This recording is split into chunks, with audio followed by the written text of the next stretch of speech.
সবাইকে মধ্যরাতের শুভেচ্ছা। কেমন আছেন সবাই? আলহামদুলিল্লাহ। আমরা আপনাদের মাধ্যমে প্রিয় দেশবাসীকে প্রথমে ধন্যবাদ জানাই যে দীর্ঘদিন পরে দেশের মানুষ দুইটা নির্বাচনে একই দিনে অংশগ্রহণ করেছে, একটি গণভোট আর একটা সরকার গঠনের জন্য ভোট। তা আমরা যতদূর জানতে পেরেছি, সংস্কারের জন্য যে গণভোট ছিল সেই গণভোটের পক্ষে হা ভোট বেশি পড়েছে। এই জন্য আমরা দেশবাসীকে আন্তরিক মোবারকবাদ জানাই। যদিও অফিসিয়ালি এটা ডিক্লেয়ার করা হয় নাই, শেষ পর্যন্ত কি হয় সেটা আমরা দেখার অপেক্ষায় আছি। আর সরকার গঠনের জন্য যে নির্বাচন হয়েছে সেখানে মূল প্রতিদ্বন্দ্বিতা ছিল মূলত দুইটা জোটের মাঝেই বলতে হবে। আমরা অংশগ্রহণ করেছি। নির্বাচনের প্রক্রিয়া যখন শুরু হয়েছে তখন থেকে শুরু করে আমরা আমাদের কার্যক্রম চালিয়েছি। আমাদের যারা প্রতিদ্বন্দ্বী ছিলেন তারা তাদের কার্যক্রম চালিয়েছে। স্বাভাবিক একটা নির্বাচন যখন হবে সবাই জিতবে না, কেউ জিতবে কেউ হারবে, এটাই গণতন্ত্রের সৌন্দর্য। আমাদের দেশে কিছু সংস্কৃতি আছে, আমরা এই সংস্কৃতিকে পাল্টানোর পক্ষে। তবে আমাদের কিছু অবজারভেশন আছে, সেই অবজারভেশনগুলো আমরা জাতির সামনে তুলে ধরার পক্ষে, যাতে ভবিষ্যতে একই অন্যায়ের বা সীমালঙ্ঘনের পুনরাবৃত্তি না ঘটে। বেশ কিছু ঘটনা ঘটেছে, আমরা এগুলা কম্পাইল করছি। আমরা আমাদের পরিসরে আবার বসবো। আজকে তো এই পরিসরে আমাদের বিস্তারিত আলোচনার সুযোগ ছিল না, কারণ এখন পর্যন্ত বেশ কিছু আসনে আমাদের জানা মতো আমরা এগিয়ে আছি এবং গণনাও কমপ্লিট, কিন্তু স্থানীয়ভাবে যারা রিটার্নিং অফিসার আছেন তারা ঘোষণা দিচ্ছেন না, ঝুলিয়ে রেখেছেন। তা আমরা বুঝতে পারছি না এটা কেন। মাঝখানে আবার ওয়েবসাইটে হঠাৎ করে দেখা গেল যে কে কতটা আসন পেয়েছে সেইটা দেওয়া হলো, মাঝখান থেকে উদাও হয়ে গেল, আবার নাই।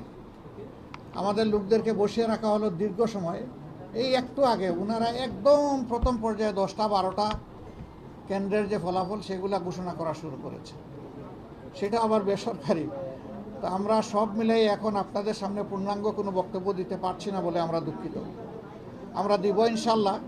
আমরা আবার বসবো, আমাদের মধ্যে আমরা এগুলা নিয়ে বিশ্লেষণ করব। আমাদেরও কোনো ত্রুটি ঘাটতি থাকে সেটাও আমরা দেখব। আবার যদি সামগ্রিক কোনো বড় ত্রুটি ঘাটতি হয় তাকে সেটাও আমরা আনবো। আমরা আগেই বলেছি ছোটোখাটো কোনো বিষয় নিয়ে আমরা টানাটানি করব না এবং পুরানা রাজনীতির সংস্কৃতিতে আমরা ফিরে যেতে চাই না। আমরা ইতিবাচক ধারার রাজনীতি করতে চাই। রাজনীতি যদি দেশের মানুষের জন্য হয় তাহলে যারা রাজনীতি করবেন তাদেরকে এই কথা মেনে নিতে হবে যে পাশ করার গ্যারান্টি নিয়ে কোনো নির্বাচনও হয় না, কোনো রাজনীতি হয় না। আপনি যাবেন মানুষের কাছে আপনার বক্তব্য নিয়ে, মানুষ যেভাবে গ্রহণ করবে, যতটুকু গ্রহণ করবে তাকে আপনার অভিনন্দন জানানো উচিত। আমরা দেশবাসীকে যতটুকুই তারা আমাদেরকে সহযোগিতা করেছেন এর জন্য আমরা গভীর কৃতজ্ঞতা এবং অভিনন্দন জানাই। আর আমরা আশা করছি যে খুব দ্রুতই সরকার তার অফিসিয়াল রেজাল্ট পাবলিশ করার সাথে সাথে আমরা আবার আপনাদেরকে কষ্ট দেব। তখন আমরা আমাদের চূড়ান্ত দৃষ্টিভঙ্গি জাতিকেও জানিয়ে দেব, আপনাদেরকেও জানিয়ে দেব। তবে আপনারা আশ্বস্ত থাকতে পারেন যে আমাদের দৃষ্টিভঙ্গি হবে ইতিবাচক ধারার রাজনীতি, কল্যাণ ধারার রাজনীতি, মানুষের জন্য রাজনীতি, দলের জন্য রাজনীতি নয়। আমরা বিরোধিতার জন্য বিরোধিতা, ওই রাজনীতি আমরা করব না। আমরা কোরআনের একটা মূলনীতি আছে, তাওয়ানু আলাল বিররি ওয়াত তাকওয়া ওয়ালা তাওয়ানু আলাল ইসমি ওয়াল উদওয়ান, যে তোমরা ভালো কাজে সহযোগিতা করো, আর কাজটা যদি মন্দ হয়, অকল্যাণকর হয়, তাহলে তোমরা তার বিরোধিতা করো অথবা তোমরা সহযোগিতা থেকে বিরত থাকো। আমাদের মূলনীতি মূলত ওটাই হবে, ভালো কাজে সহযোগিতা থাকবে, মন্দ কাজ যেটা সেটা স্বাভাবিকভাবেই জনগণের অধিকার রক্ষার জন্য আমাদেরকে কথা বলতে হবে। আর আমরা আশা করছি যে বিস্তারিত খুঁটিনাটি বিষয়গুলো আমরা কালকের মধ্যে বা পরশু দিনের মধ্যে হয়তো বা পেয়ে যাব। এ সময়ের ভিতরে সরকারও নির্বাচন কমিশন আশ্বস্ত করেছে যে তারা 13 তারিখের ভিতরে রেজাল্ট দিবেন। আমরা সেটা দেখার অপেক্ষায় আছি, তারা দেন কিনা। যদি দিয়ে থাকেন ভালো, না দিয়ে থাকলে আমরা সঙ্গত সীমা পর্যন্ত অপেক্ষা করব। কিন্তু এই যে কিছু আসনে ইঁদুর বিড়াল খেলা, এমনকি ঢাকা 8 আসন এখনও ঝুলে থাকবে কেন, সেখানে কি হচ্ছে এটা আপনারা সাংবাদিকরা জানেন। এই বিষয়গুলো কিন্তু সুস্থ ধারার রাজনীতির পরিচয় বহন করে না, এগুলো অসুস্থ ধারার রাজনীতি। তো সেই বিষয়গুলো আমরা বিবেচনায় নিব, জাতিকে আমরা যতটুকু জানানো দরকার মনে করব জানাবো, যাতে ভবিষ্যতে একই মন্দ কাজের চর্চা অথবা ধারাবাহিকতা না থাকে। আপনাদেরকে ধন্যবাদ সবাইকে, কষ্ট করে আপনারা এসেছেন। আমরা একসাথেই কাজ করব, আপনাদের সাথে আমরা আছি, আমাদের সাথে আপনারা থাকবেন, দেশবাসীর সাথে আমরা সবাই থাকবো। সবাইকে ধন্যবাদ। আসসালামু আলাইকুম। এখন পর্যন্ত আপনারা কতটি আসনের খবর পেয়েছেন যে আপনারা জয়ী হয়েছেন? আমরা খুব নিতে চাচ্ছি না, এই কারণে রাত তো অনেক হয়ে গেছে, আর এখন তো ফাইনাল কিছু বলতেও পারবো না। যেমন এক ভাই প্রশ্ন করেছেন যে কতটা আসনে আমরা এখন পর্যন্ত বিজয়ী হয়েছি, এটার তো কোনো সঠিক উত্তর নাই আমাদের কাছে, কারণ বেশ কিছু আসন ঝুলিয়ে রাখা হয়েছে। আমরা নিশ্চিত আমাদের বুথ ফেরত যে সিট এসেছে আমাদের কাছে, সাইন করা সিট, সেখানে আমরা দেখতেছি যে আমরা এগিয়ে আছি। কিন্তু এইটা নিয়েও ওখানে লোকালি বিভিন্ন তালবাহানা করা হচ্ছে, বলা হচ্ছে যে পোস্টাল ব্যালট মিলেই একটু দেখতে হবে, আর একটু এই আছে ওই আছে, ওইটা কি, এইটা আমরা বুঝতে পারছি না সব জায়গায়। ওইর বাইরে এসে আমাদেরকে একটা ক্লিয়ার মেসেজ দিলেই আমরা তখন বলতে পারবো যে আমাদের অবস্থানটা কি। আপনারা কি কোনো কারচুপির আশঙ্কা করছেন বা সন্দেহ করছেন কিনা? ইঞ্জিনিয়ারিং অনেক কিছু তো হয়েছে, অনেক কিছু হয়েছে, কিন্তু এখনই আমরা এই ব্যাপারে কোনো কিছু বলতে চাচ্ছি না। আমরা বলেছি যে সব কিছু ফাইনাল যখন আমাদের হাতে এসে যাবে, আমরা বসে সব দিকের তথ্য নিয়ে, সব দল যারা আমরা 11 দল আছি তাদের নেতৃবৃন্দ আমরা বসে সব তথ্য কম্পাইল করে আপনাদের সামনে আমরা। আপনি ইতিবাচকভাবে নেওয়ার কথা বলেছেন, যদি নির্বাচন কমিশন যে ফল ঘোষণা করবে আপনারা সেটা মেনে নেবেন কিনা? আপনি আমার ইতিবাচক দ্বারা রাজনীতি থেকে যে মেসেজ নিতে চান সেটাই আমাদের মেসেজ।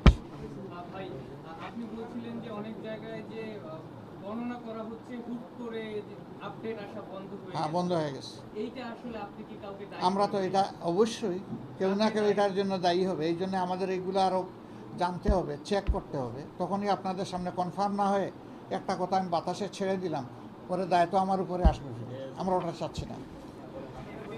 আচ্ছা, পেজে যে ফলাফলটা আসতেছে এইটা আসলে কতটুকু? কোন পেজে? জামাত ইসলামের অফিসিয়াল ফেসবুক পেজে। এইটা আমরা যা পেয়েছি তা বলতেছি। এখন এইটা তার ভিত্তিতে ফলাফল এটা চূড়ান্ত এটা বলা যাবে না, এটা জাস্ট একটা আপডেট, আর কিছু না।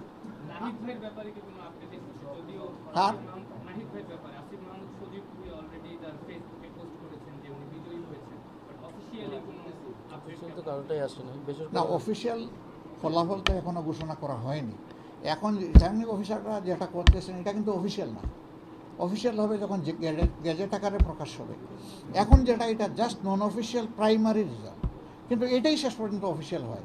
তো সেটা হয়েছে কি কেন্দ্র থেকে যে তথ্য আসছে সেই অনুযায়ী আমরা বলেছি। কিন্তু আপনারা পরবর্তীতে যে আসলে মতামত দিবেন সেই সময়ে যদি মানে অনেকগুলো আপনাদের সাথে অসঙ্গতি থাকে, তখন কি বলে আদৌ কোনো লাভ হবে কিনা? মানে আপনারা এক ধরনের লাভ লসের ব্যাপার না, আমরা তো সত্যটা তুলে ধরবো, এবং তখন ওনাদের ফল ঘোষণাই কিন্তু চূড়ান্ত হবে না, তখন আমাদেরকে অন্য দায়িত্ব আমাদের উপর পড়ে যাবে, ওইটা আমাদেরকে করতে হবে। তো আমরা চাই না এটা, আমরা চাই জনগণের রায়ে যেটাই হোক এটা যেন সঠিকভাবে আমাদের সামনে আসে। আমি যেমন ওইটাই বলছি যে আপনারা তো ধরেন বলতেছেন যে সব কিছু পরে আপনারা জানাবেন, কিন্তু এখন যেসব কেন্দ্রগুলোতে আপনারা আপনাদের তথ্য অনুযায়ী আগানো আছেন কিন্তু সেইগুলো নানা কারণে ফল ঘোষণা করতে বিলম্ব হচ্ছে, সেই ব্যাপারে আপনারা কার্যকর কি পদক্ষেপ নিচ্ছেন? ঘোষণা দিয়ে দিলে তো আসলে না, আমরা তো তাদের সাথে যোগাযোগ রাখছি, সংশ্লিষ্ট লেভেলে রিটার্নিং অফিসার যারা ওখানে আমাদের লোকরা বসা আছে, যে আপনি রেজাল্ট দিবেন না কেন, রেজাল্টের শিট আপনার হাতে এসে গেছে, আপনি কেন এটা পেন্ডিং রাখবেন? তো এই জিনিসটাই তো বলছিলাম যে ওই চলতেছে, ওইটা আমরা সমাধান চাই, এটা সমাধানের পরে ইনশাল্লাহ আমরা দেখব। থ্যাংক ইউ সবাইকে। কিছু বলবেন রাম ভাই? এখানে আমাদের বাংলাদেশ খেলাফত মজলিসের আমিরে মজলিস জনাব আল্লামা মামুনুল হক সাহেব আছেন, তারপরে জাকবার ভাইস প্রেসিডেন্ট আছেন, এনসিপির আহ্বায়ক নাহিদ ইসলাম আছেন, তারপরে এখানে লেবার পার্টির চেয়ারম্যান মুস্তাফিজুর রহমান ইরান আছেন, আর কি কেউ আছেন? আচ্ছা, আমরা বাকিরা সবাই আছি। তো সবাইকে ধন্যবাদ, আসসালামু আলাইকুম। ইনশাল্লাহ আমাদের মুখে হাসি দেখবেন, আপনাদের মুখেও যেন হাসি থাকে ইনশাল্লাহ। জানবেন, আপনাদেরকে জানাবো, প্রশ্ন দিব আমরা ইনশাল্লাহ। ফি আমানিল্লাহ, আসসালামু আলাইকুম। দেশের জন্য আছি। না, আজকে রাত্রে আর কিছু হবে না। আজকে রাত্রের জন্য আপনাদেরও ছুটি, আমাদেরও ছুটি। ছুটি দেয় না, সারা রাত আমরা এখানে আপনাদের পাহারা দেবো।